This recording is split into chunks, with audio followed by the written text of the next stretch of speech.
सबरी को आश्रम सौंपकर महर्षि मतंग जब देवलोक जाने लगे तब सबरी भी साथ जाने की जिद करने लगी। सबरी की उम्र 10 वर्ष थी। वो महर्षि मतंग का हाथ पकड़कर रोने लगी। महर्षि सबरी को रोते देख व्याकुल हो उठे। सबरी को समझाया, पुत्री, इस आश्रम में भगवान आएंगे, यहाँ प्रतीक्षा करो। अबोध में मैं अबोध बालिका के भाव का अभ्यास कर रही भावुक हो गई। सबरी इतना अवश्य जानती थी कि गुरु का वाक्य सत्य होकर रहेगा। उसने फिर पूछा, कब आएंगे? महर्षि मतंग त्रिकालदर्शी थे। वे भूत भविष्य सब जानते। वे ब्रह्मर्षि थे। महर्षि सबरी के आगे घुटनों के बल बैठ गए। सबरी को नमन किया। आसपास उपस्थित सभी ऋषिगण असमंजस में डूब गए। ये उलट कैसे हुआ? गुरु यहाँ शिष्य को नमन करे, ये कैसे हुआ?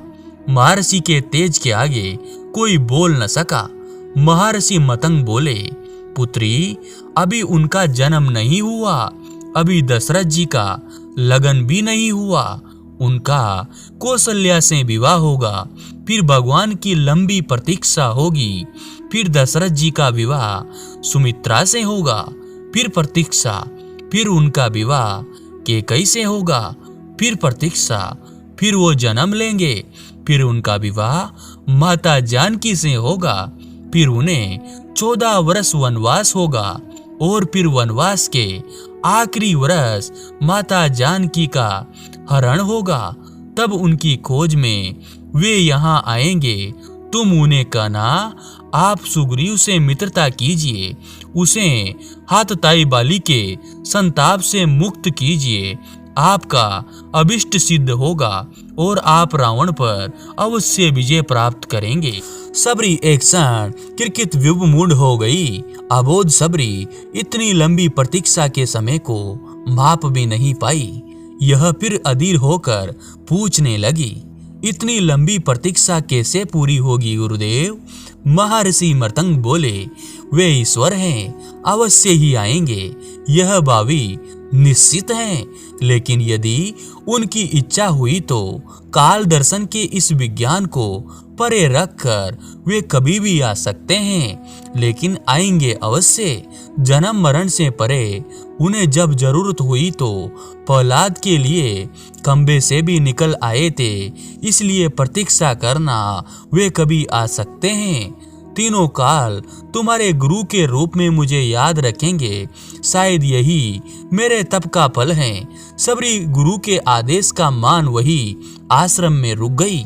उसी दिन हर दिन प्रभु श्री राम की प्रतीक्षा करती रही।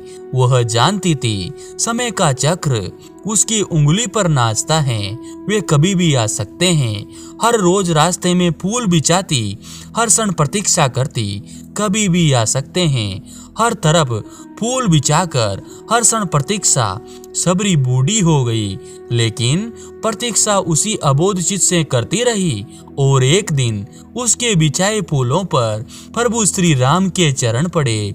सबरी का कंठ अवरुद्ध हो गया। आंखों से आंसुओं की धारा फूट पड़ी। गुरु का कथन सत्य हुआ।